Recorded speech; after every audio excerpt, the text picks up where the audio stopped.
Петр был профессиональным геологом. Еще в школе, когда все его одноклассники гадали, кем они хотят стать, он уже твердо знал, на кого пойдет учиться. И неспроста. Родился и жил он вместе с родителями на Урале. Там эта профессия особенно в почете, и сосед их, Федор Алексеевич, как раз к ней и принадлежал. Маленький Петя много проводил времени с дядей Федором, изучая различные причудливые минералы, которых тот собрал большую коллекцию. Алексеевич простыми словами рассказывал мальчишке о своей работе, а тот всегда внимательно слушал, чтобы ничего важного не пропустить. Вот и получается, что идея эта стать геологом поселилась в голове Петра очень и очень давно. Окончив школу, он поступил в университет на геологию полезных ископаемых. 5 лет пролетели как один. Петр был один из немногих людей, кто не просто просиживал пятую точку ради корочки, а учился по-настоящему, потому учебу закончил с красным дипломом. С работой поначалу не клеилось. Вы же знаете, как тяжело у нас молодому специалисту без опыта устроиться. Стажировался и подрабатывал, где придется, иногда за сущие гроши, лишь бы наработать тот самый пресловутый опыт. Ушлые работодатели опытом прекрасно знали, чем успешно и пользовались, нанимая хороших молодых специалистов за копейки. Отработав некоторое время и получив заветные записи в трудовой книжке, Петр стал искать варианты посерьезней, и ему улыбнулась удача. С помощью Федора Алексеевича, используя его старые связи, удалось устроиться вахтовым на север в одну крупную добывающую компанию. Зарплату даже для новичка сулили немалую. Работа предстояла крайне интересная и увлекательная. И Петр, собираясь на длительный срок, неспешно паковал вещи в чемоданы, по 10 раз все проверяя, чтобы, не дай бог, ничего не забыть. Путь предстоял трудный и долгий. Сначала на самолете до города, где был единственный аэропорт, дальше на вертолете до вахтового поселка. Вертолет был забит до отказа, куча народа и вещи до самого потолка, ощущение прям как в битком набитой маршрутке, не продохнуть. Несколько часов полета, и мы на месте. Поселок этот несколько сот человек, буровики, геологи, строители и рабочие. Все нужные люди для разработки месторождений и бурения скважин. Вокруг тайга, снежные просторы, хвойные леса, жуткий холод и ветер. Петр быстро сдружился с местными работягами. Народ в основном был хороший. Поначалу приходилось много стажироваться. Петр постоянно ездил на разведку с другими геологами, куда на снегоходах, а куда и на вертолете. Благо, вертушка работала всегда исправно, несмотря на почетный возраст, неубиваемый советский Ми-8. В свободное время документировал и анализировал информацию. Насколько это было интересное и увлекательное для Петра занятие, сложно переоценить, ведь именно об этом он и мечтал, когда поступал учиться. И нет ничего лучше, когда работа действительно доставляет человеку удовольствие. Освоившись, Петр стал в свободное время выезжать в тайгу на снегоходе. Просто прокатиться, осмотреть окрестности, познакомиться поближе с природой и лесом. В одну из таких прогулок Петр, как обычно, остановился и устроил привал. Он уселся поудобнее на своем снегоходе, достал походный рюкзак, вытащил из него контейнер с бутербродами и термос горячего чая. Налив кружечку, он стал неспешно и со смаком их уплетать, как вдруг совсем рядом из-за дерева вышел волк. От удивления Петр застыл в той позе, в которой сидел, и даже перестал жевать. Страха не было, зверь почему-то был один. Он был такой худой, что бока его валились, а ребра можно было пересчитать с километра. Волк сделал еще несколько шагов и остановился метрах в 10. Было видно, что в нем борется страх перед человеком и перед голодной смертью.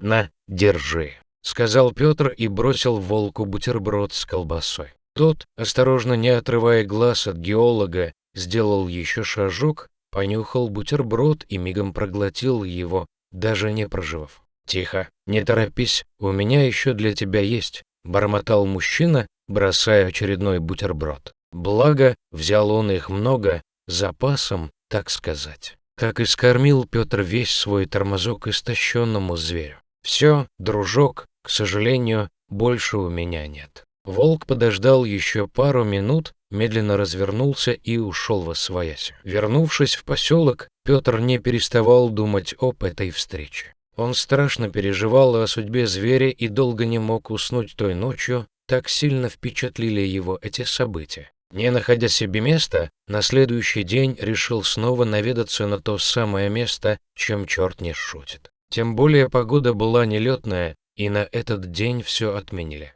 Через 40 минут дороги Петр прибыл на место, достал на этот раз большой кусок колбасы и налил себе чаю. Волк не заставил себя долго ждать, он вышел из-за деревьев и, немного осмелев, подошел чуть ближе. Зверь, как и вчера, слопал всю колбасу и уверенной походкой скрылся в чаще. Так повторялось еще много раз. Петр, когда удавалось выкроить по работе свободное время, уезжал кормить своего лесного приятеля, а волк всегда выходил буквально через пару минут после его появления.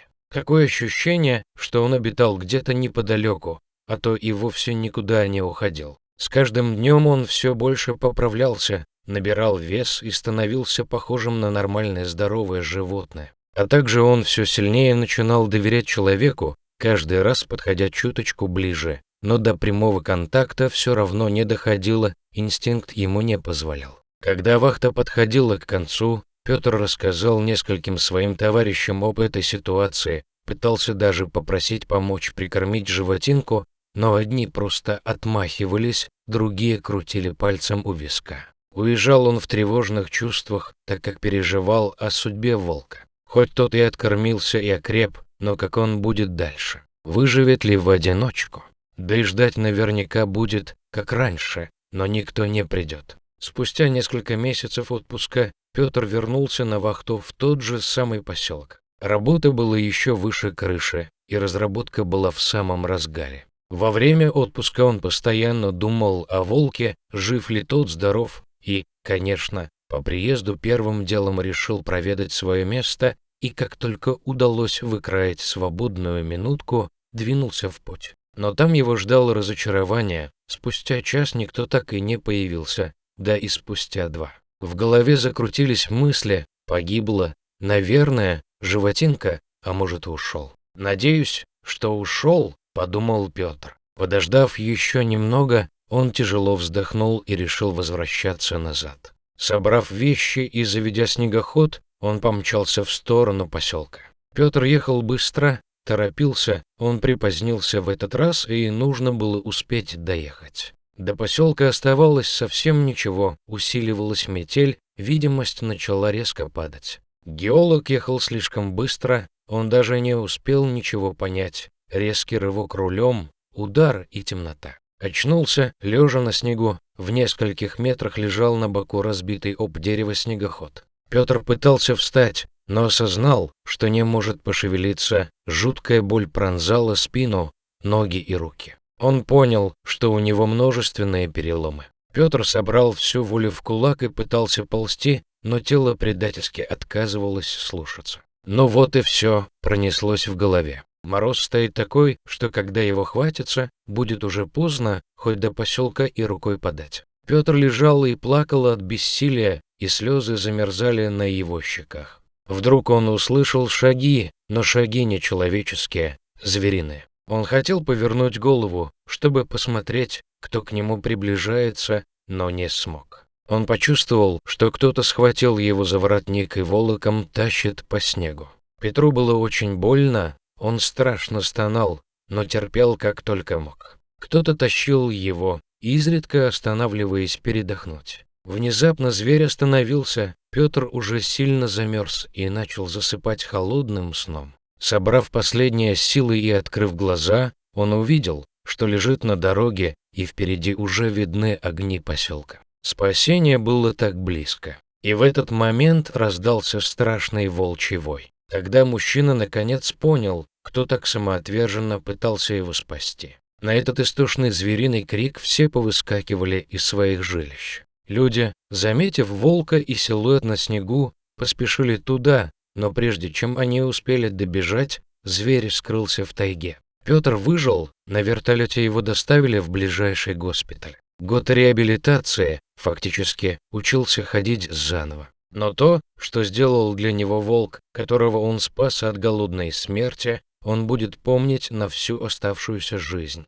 Понравилась история? Ставьте лайки, подписывайтесь на канал, впереди еще много всего интересного. Всего доброго!